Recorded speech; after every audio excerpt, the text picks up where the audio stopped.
أعوذ بالله من الشيطان الرجيم بسم الله الرحمن الرحيم أتى أمر الله فلا تستعجلوه سبحانه وتعالى عما يشركون. سورة حجر څخه موږ فارغ سو سورة نحل مشرکو دا مکی سورت دی او دې سورت ته د نحل سره سورة نعم څه ورته ویل کیږي چې الله سبحانه وتعالى په دا سورت کې د انعاماتو څه کړی دی تفصیل بیان کړی دی، نعمتو څه بیان کړی، تفصیل بیان کړی او نحل په دې ورته ویل کیږي چې په دې کې د شهد او د مچمچي څه دی ذکر دی چې څومره پر حکمت باندې مبني الله پاک د مخلوق پیدا کړی دی او په کم بهتر طریقه باندې شات څه کوي پیدا کوي د دې تفصیل الله پاک څه کړی دی بیان کړی دی. نو اتا امر الله فلا تستعجلوه عام طور چې صورتونه شروع کیږي هغه یو تمهید لري، لیکن دا صورت په تهدید سره بغیر تمهید څه کیږي شروع کیږي او شاید نزول دا رقم دی چې دا مشرکین مکه به ویل چې رسول الله صلی الله علیه وسلم موږ په عذاب باندې څه کوي بیروي او په قیامت باندې موږ څه کوي بیروي، دا عذاب به کله راځي او د قیامت به کله څه کیږي قایمه کیږي. الله سبحانه وتعالی اتا امر الله فلا تستعجلوه چې د نبی بعثت وسو د قرآن حکیم څه وسو نزول وسو اوس که د نبی مخالفت وسي که د قرآن څه وسي مخالفت وسي پس د الله عذاب بیا څه دی یقیني دی. اتا امر الله د الله امر رالی فلا تستعجلوه څه مه کوئ تلوار مه کوئ جلدبازي مه کوئ او سبحانه پاک دی د الله سبحانه وتعالی ذات منزه دی د الله سبحانه وتعالی ذات او د الله سبحانه وتعالی صفات چې هغه ډېر څه دي لوړ دي. سبحانه پاک دی د الله سبحانه وتعالی ذات وتعالى ولوړ دی عما یشرکون چې کوم شرک دی څه کوي په الله سره کوي. دا صورت په آغاز کې الله سبحانه وتعالی په نقلي دلایل سره او په عقلي دلایل سره د توحید څه کوي ثبوت الله سبحانه وتعالی څه کوي بیانوي، د توحید حقانیت الله سبحانه وتعالی څه کوي بیانوي. عقلي دلایل دا نقلي دلیل دا دی څومره نبیان راغلي دي د کائنات لره د هغو نسب العین د هغو میشن هغه توحید سوی دی او خلکو څه بیان کړي توحید بیان کړي د شرک خلک څه کړي راګرځولي. دویم نسب العین د انبیاء د پات سوی او دریم نسب العین تقوا پرهیزګاری خوف الهی پات سوی. حالانکه د نبیان د مختلف خطو په مختلف زمانو کې څه سوي دي تیر سوي دي، لیکن هر نبی چې راغلی هغه د توحید خبره کړې ده، هغه د شرک خلک څه کړي دي منع کړي دي، هغه د ګناه او د معصیت څخه خلک څه کړي دي بچاو کړي دي. دا د دې نسب العین د دې څو د دعوت میشنو او دا تر ګوډو غټ نقلي دلیل دی چې یو نبی د بل نبی څخه خطه جلا زمانه جلا ژبې څه جلا، لیکن د ګوردو درس هغه توحید د شرک سره ګرځېدل او د تقوا او د پرهیزګارۍ ژوند تېرول دي. دا تر ګوردو غټ څه دی نقلي دلیل دی. بیا الله سبحانه وتعالی عقلي دلایل په دغه صورت کې څه کوي په دغه رکوع کې بیانوي ينزل الملائکة بالروح من امره على من يشاء من عباده. نازلی الله سبحانه وتعالی فرشتي بالروح په روح سره، روح څه مراد قرآن دی، د روح څه مراد څه دی وحی ده. لکه دا روح په مادي دنیا کې د ژوند څه ده ذریعه ده، په جسم کې چې روح څه موجود دي نو جسم څه ژوندی. دارنګه د روحاني ژوند دپاره وحی قرآن د الله سبحانه وتعالی تعلیمات دا د ژوند څه ده ذریعه ده. الله سبحانه وتعالی قرآن حکیم ته فرشتو دپاره د جبرائیل امین دپاره د روح لفظ کړی دی هغه استعمال کړی دی. الله پاک وایي ينزل الملائکة بالروح من امره. نازلی الله سبحانه وتعالی فرشتي په وحی سره من امره په خپل امر سره. نو دوه عالم دی، یو عالم خلق دی یو عالم څه دی امر دی. الا له الخلق والامر. عالم خلق هم چاله دی الله سبحانه وتعالی لري، عالم امر هم چاله دی الله سبحانه وتعالی لري، لیکن عالم امر او عالم خلق په منځ کې کوم څه فرق شته. عالم خلق د کائنات دی د ټایم اینڈ سپیس زمان مکان په دې کې پابند دی. عالم امر دا رقم دی چا کې وقت چې دی زمان چې دی هغه کردار نه لري، فعال حیثیت هغه نه لري، هغه د زمان د مکان څخه څه دی؟ ماورا دی. انما امره اذا اراد شيئا ان يقول له كن فيكون. چې الله سبحانه وتعالی اراده وکړي د شي د کن ورته وایي هغه څه سي فیکون. چې دا چیرې په عالم امر کې او په عالم خلق کې هغه د ټایم د سپیس څه دی؟ د زمان د مکان څه دی؟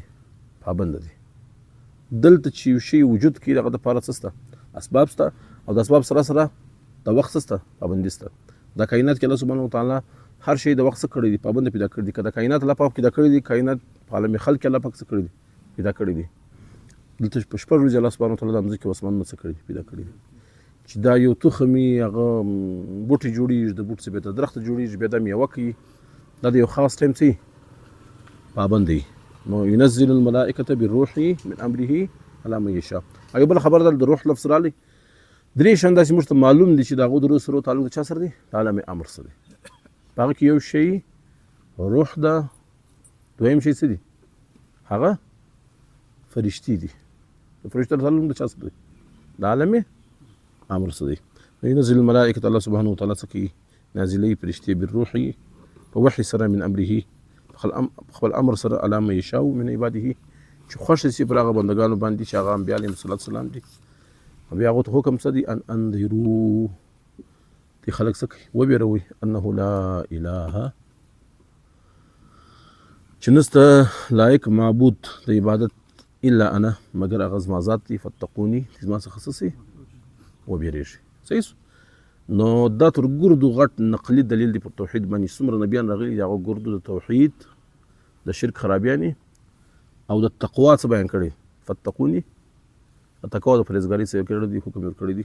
نه د نبیانو زمانه، د نبیانو ژبې، د نبیانو وختونه څو جلاو، لیکن د دې دعوت هغه یو داسې دا ښکاره شوه چې توحید باندې ګردو غټ نقلي دلیل هغه دا دی چې ګردو د نبیانو دعوت پر توحید باندې مبني پاتې شوی دی، د شرک پر خرابیانو باندې پاتې شوی دی، او تقوا او د پرهیزګارۍ پر درس باندې شوی دی پاتې شوی دی. د نقلي دلیل بعد الله سبحانه وتعالی عقلي دلایل څه کوي؟ بیانوي خلق السماوات والارض بالحق. په عقلي دلایل کې الله سبحانه وتعالی د کائنات ذکر کوي چې الله سبحانه وتعالی د مځکې او اسمانونه په حق سره پیدا کړي دي، په یو خاص مقصد سره پیدا کړي دي. دا په خپله نه دي پیدا شوي، لکه ساینس چې وایي د مځکې او اسمانونه په خپله پیدا شو. دا یو خالق پیدا کړي دي او دا بې مقصده نه پیدا شوي. د دې شاته څه شته؟ یو مقصد شته، یو نسب العین شته. دویم ذکر الله سبحانه وتعالی په عقلي دلایل پر توحید باندې کوي. نو الله سبحانه وتعالی د مخدوم کائنات ذکر کوي، یعنې د انسان څه کوي؟ ذکر کوي چې دا انسان موږ پیدا کړی دی، اوس دی پر وجود دی باري تعالی باندې ته اعتراض دی. د الله سبحانه وتعالی سره شریکان څه کوي؟ ګرځوي. او دی د خپل خود ساخته دلایل پر دې باندې څه کوي؟ عقلي او نقلي دلایل څه کوي؟ پېښي. دا حقیقت څه دی چې دی موږ د وین د لوټرۍ څخه څه کړي؟ د مني د کترې څخه څه کړي؟ پیدا کړي دي چې هغه نه ژوند درلودی، نه د حرکت استعداد درلودی، نه شکل و صورت درلودی، نه قوت گویایی درلودله. اوس یې الله سبحانه وتعالی پر وجود باندې نعوذ بالله من ذلک څه کوي؟ اعتراض کوي. د الله پر کائنات څه کوي؟ اعتراض کوي. او د الله سره بل شریک څه کوي؟ هغه ګرځوي. یعنې د مخدوم کائنات، اول د کائنات الله پاک څه کوي؟ ذکر کوي. دویم ذکر د چا ده کوي؟ مخدوم کائنات چې د کائنات الله پاک د دا انسان لپاره څه کړي؟ پیدا کړي. بیا په کائنات د نن چې کوم نعمتونه الله سبحانه وتعالی د انسان لپاره پیدا کړي دي، په د عقلي دلیل کې درېیم بیا هغه شیان الله سبحانه وتعالی په دغه لیکو کې څه کوي؟ بیانوي. اول شی څه دی؟ خلق السماوات والارض بالحق. پیدا کړي د الله سبحانه وتعالی مځکې او اسمانونه بالحق، په مقصد سره څه کړي دي؟ پیدا کړي دي. تعالی د الله سبحانه وتعالی ذات چې دی هغه ډېر لوړ دی، عما یشرکون، چې په هغه سره دوی څه کوي؟ شرک کوي. صحیح. اوس د مخدوم کائنات د انسان ذکر کوي. خلق الانسان من نطفه. انسان موږ د نطفې څخه پیدا کړی دی چې بوی یې ځي، نجس شی دی، د بدن راوځي، پر بدن غسل څه سي واجب سي، پر کپړو باندې ولګېږي، د کپړو مینځل څه سي واجب سي. د انسان حقیقت هغه دا دی. خلق الانسان من نطفه. موږ انسان پیدا کړی د نطفې څخه. فاذا هو خصیم مبین، چې بیا دی الله پاک صلاحیت ورکي، استعداد ورکي، قوت گویایی ورکي. فاذا هو خصیم، بیا دی ښکاره څه سي؟ جګړه لوسي. دریم چې کوم نعمتونه الله پاک انسان پر پیدا کړي دي، انعام خلقها. دا حیوانات الله پاک د انسان لپاره څه کړي؟ پیدا کړي دي. په دې کې څونه فایدې دي؟ لکم فیها دفع، دا د یخه تا څه کوي؟ راګرځوي. ومنافع، نور ډېر زیات څه شته فایدې په حیواناتو کې زموږ د انسانانو لپاره شته. ومنها تاکلون، او دې څخه څه کوي؟ غوښه خوري، خوراک کوي. ولکم فیها جمال حین تریحون وحین تسرحون. په دې کې څه لپاره څه دی؟ جمال دی، زینت دی، شایست دی. مراد ځینې آس دی، مراد ځینې خر دی. انسان څه کوي؟ سفر کوي، پر ځي. الله پاک په دې لپاره د زینت ذریعه څه کړې ده؟ جوړه کړې ده. او په یو دیهاتي معاشره کې د دې ادراک د نعمتو ادراک انسان چیرې کولی شي؟ په یو دیهاتي معاشره کې انسان څه کوي؟ په کلي کې ژوند تېروي. چې دا سړی لکه په ښار کې چې یو ښایسته ګاډۍ ورسره وي، په ګاډي د فخر کوي، د ده لپاره د جمال د زینت سي ذریعه. په یو دیهاتي معاشره کې هلته چې حیوانات دي چې هغه رمه سهار ولاړه سي او مازدیګر په نس مړی برته راځي، په دا د هغه صاحب مال دپاره د څه ذریعه؟ د جمال او د زینت سي ذریعه. ولکم فیها جمال، په دې کې دپاره څه دی؟ جمال او زینت دی. حین تریحون، چې مازدیګر د راځي. وحین تسرحون، او چې سهار دا څه کېږي؟ وځي. د دې آیت مبارک ځام ښکاره کېږي چې که چیرې یو ګاډۍ، که چیرې یو ښه سپارلي د انسان سره ورسره وي، هغه د جمال د زینت لپاره د هغه جواز شته. جمال زینت څخه مراد دا دی چې د انسان زړه په دا سواري باندې، په ښه ګاډۍ باندې، په ښه موټرسایکل باندې، یا په ښه آس باندې څه شي؟ خوشحاله کېږي. په دې کې حرج نشته. د جمال د زینت څخه مراد څه دی چې ګنجایش شته په شریعت کې؟ هغه دا دی چې د یې پر ده باندې، د ده پر شخصیت باندې د الله نعمتونه څه ښکاره یي. چې الله پاک نعمتونه درکړي دي، هغه د خپل استعداد مطابق د ځان لپاره د سوارلي څه کړي؟ انتظام یې کړی. که چیرې تکبر الله سبحانه وتعالی څه کوي؟ نخوت، تکبر الله سبحانه وتعالی نه خوښوي. هغه دا دی چې ته ښه ګاډۍ دې دپاره اختیاري چې نور خلکو ته څه ورسي، په هغه باندې تکلیف ورسېږي، یا د هغو حقارت څه شي؟ ښکاره شي. یا دا نعمت چې الله پاک ته درکړي دا ته خپل ذاتي کمال څه کړي؟ هغه وګڼي چې دا نور زه افضل یم. الله پاک پر ذاتي کمال باندې، پر ذاتي صلاحیت استعداد باندې دا نعمت الله پاک ورته څه کړي؟ راکړی. که د دې دپاره چې الله پاک نعمت دي زما پر وجود باندې د الله نعمت څه ښکاره شي، او په دې باندې ستا زړه خوشحاله کېږي، نور د تکبر د لوی نیت ته نه وي، یا چاته د اذیت تکلیف رسول نیت نه وي، نو بیا د دې ګنجایش شته. ولکم فیها جمال، په دې کې دپاره څه جمال او زینت دی. حین تریحون، چې په مازدیګر کې ته واپس راځي. وحین تسرحون، یا په سهار کې داسې کېږي، هغه په دې سره څه کوي؟ وځي، تګ کوي. وتحملوا اثقالکم، خالي د ګرمۍ سم نه راګرځوي، خالي منافع نه درکوي، خالي سي دپاره جمال د زینت ذریعه نه ده. وتحملوا اثقالکم، دا ستي بوجونه څه کوي؟ پورته کوي. الى بلد، ودا ښارو ته، لم تكونوا بالغیه الا بشق الانفس، چې هغو ته دا مال نسي رسولی، یا ځان نسي رسولی مګر په ډېر دقت او په سره، په تکلیف سره. دا مالونه ستي دپاره څه کوي؟ په اساني باندې رسوي. ستي بوج څه کوي؟ پورته کوي. ان ربکم لرؤوف الرحیم، بېشکه دا ستي رب چې دی دا ډېر مهربان او رحم کوونکی دی. والخیل والبغال والحمیر، الله پاک څه دپاره پیدا کړي دي؟ آسان یې پیدا کړي دي. بغال خچر یې پیدا کړي دي، والحمیر او خره یې څه کړي دي؟ پیدا کړي دي. لترکبوها، چې پر دې باندې څه وکړي؟ سفر وکړي. وزینه، او دا څه دپاره د زینت څه دی؟ ذریعه ده. صحیح. نو په دې کې مفسرین دا ښکاره ده چې خچر او خر د الله سبحانه وتعالی څه کړي دي؟ حرام کړي دي. د آس متعلق په حدیث مبارک سره راځي، دوه قسمه روایت راځي، د یو د حلت، یو د څه؟ د حرمت. دغه وجې امام ابو حنیفه رحمه الله د آس خوړل یې څه ګرځولي؟ مکروه ګرځولي. صحیح. والخیل والبغال والحمیر، دغه رنګه آس، خچر او خر، لترکبوها، چې په هغه باندې سپرلي کوي. وزینه، او څه دپاره څه دی؟ د زیب و زینت څه دی؟ ذریعه دی. ویخلق ما لا تعلمون، او الله پاک څه کوي؟ تخلیق کوي ما لا تعلمون، چې د کوم شي ته څه نشته؟ علم نشته. دا څه شی الله پاک څه کوي؟ بیان کو یو خو دې څه دی ښکاره سو چې الله پاک داسې شیان تخلیق کوي چې د هغو علم ته نشته. یعنې دې معنا دا شوله چې د الله د تخلیق سلسله ولاړه نه ده، د الله د تخلیق سلسله جاري وساري ده. درېیمه دا ښکاره سوه چې د انسان یو شی تخلیق کوی نسي. د الله پاک کوم شیان د ساینس زیاده سے زیاده یو شی ایکسپلور کوی سي، ساینس کولی تخلیق کوی نسي. شي ته څه نسي ورکولی؟ وجود نسي ورکولی. وجود ورکول والا ذات څوک دی؟ الله سبحانه وتعالی دی. یو ساینس څونه ترقي کړی د ساینس نوی دھات نسي ایجادولی. الله سبحانه وتعالی چې کوم دھات کوم عناصر څه کړي دي پیدا کړي دي په هغه کې دی څه کوی سي؟ اضافه راوستی سي، تبدیلي څه کوی سي؟ راوستی سي. او دا تبدیلي اضافه که دی راولي هغه به هم دی څه کوي؟ هغه عقل چې الله سبحانه وتعالی د انسان تور کړی دی هغه به دی څه راولي؟ بروی کار به راولي، بیا به دی څه کوي؟ هغه کې اضافه او یو شی به دی څه کوي؟ ایکسپلور، یو شی به دی څه کوي؟ تخلیق کوي. که د آسو د خرو د خچر څخه ویز اف ترانسپورټیشن هغه څه پر مخ تللي دي، د دې ذریعه او سبب هغه هم قرآن کې الله پاک وایي ویخلق ما لا تعلمون. الله به څه کوي؟ تخلیق کوي به سي دپاره نوي نوي شیان ما لا تعلمون چې د هغو ته څه نه لري؟ علم نه لري.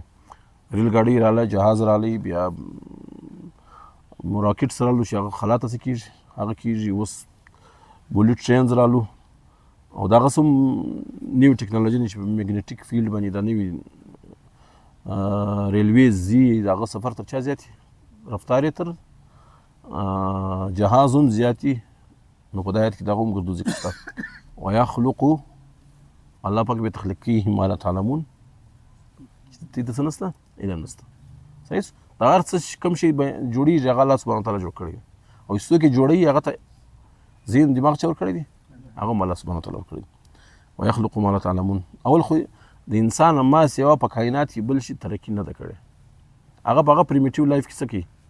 ژوند تېروي. یو انسان هغه په کائنات څه کړی ده؟ ترقي کړې ده. د هغه په ژوند کې څه راغلی دی؟ بدلون راغلی دی. هغه د هغه وجې راغلی چې په کائنات کې الله سبحانه وتعالی انسان خپل نایب خلیفه څه کړی جوړ کړی دی. او د انسان ته الله سبحانه وتعالی د حیوانات څخه بړ کر چې هغه ته خالي شعور ورکړی دی، خالي ادراک ورکړی دی، انسان ته څه ورکړی؟ تعقل یې ورکړی دی، ریزنینګ پاور یې ورکړی دی. د هغه تعقل د هغه دماغ د وجې الله سبحانه وتعالی په کائنات کې انسان ترقي کړی، نور حیوانات څه نه کړی؟ هغو ترقي نه کړی. ویخلقو تخلیقي الله سبحانه وتعالی ما لا تعلمون هغه شیان چې د هغو ته څه نه لري؟ علم نه لري. وعلى الله قصد السبيل ومنها جائر. او پر الله سبحانه وتعالی باندې د چې وروښیي قصد السبیل په قرآن حکیم کې صراط مستقیم تورې راځي. کوم تورې راځي؟ صراط مستقیم. دویم تورې راځي سواء السبیل. دریم تورې راځي قصد السبیل.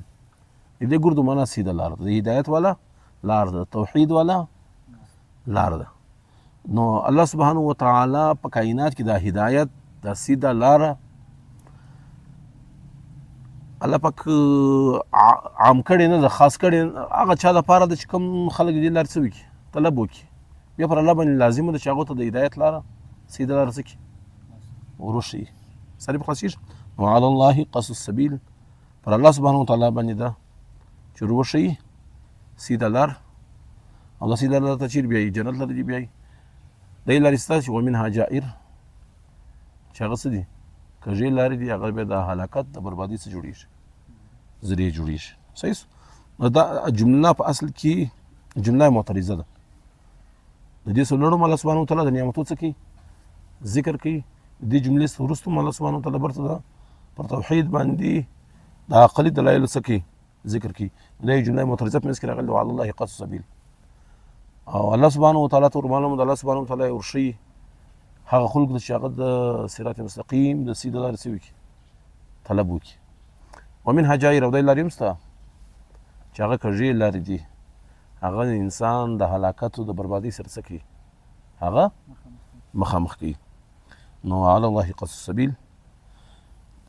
الله سبحانه وتعالی وخواته ځي سیده لار. ومنها جائر. او باید داسې لارې شته چې هغه څه دي؟ کږې لارې دي. ولو شاء که الله سبحانه وتعالی وغواړي لهداکم اجمعین ته ګور ته څه کوي هدایت کوي لیکن هدایت الله سبحانه وتعالی په طلبوي د الله سبحانه وتعالی بیا الله سبحانه وتعالی سر کوي هدایت در نصیب کوي که چیرې دا هدایت هغه الله سبحانه وتعالی عام کې هر چاته څه کوي ورکړي لکه معتزله عقیده د معتزله د خبره کوي نو ظلم ذلک چې پر الله سبحانه وتعالی باندې لازمه ده چې الله سبحانه وتعالی ګور د انسان ته څه وکړي هدایت وکړي پر الله باندې واجب ده نو ظلم ذلک چې الله سبحانه وتعالی ګور انسان ته څه وکړي هدایت وکړي نو که چیرې پر الله سبحانه وتعالی باندې لازم واجب سي ګور انسانان ته څه وکړي هدایت وکړي زموږ عقیده دا نه ده بیا چې دا کم د حساب کتاب کم الله سبحانه وتعالی د دنیا ابتلا او ازمایش جوړ کړې ده بیا د هغه خبرې څه کېږي هغه بې مقصده پاتې کېږي نو الله سبحانه وتعالی د هدایت اختیار ورکړی دی څوک هدایت طلب کړي هغه ته الله سبحانه وتعالی څه ورکړي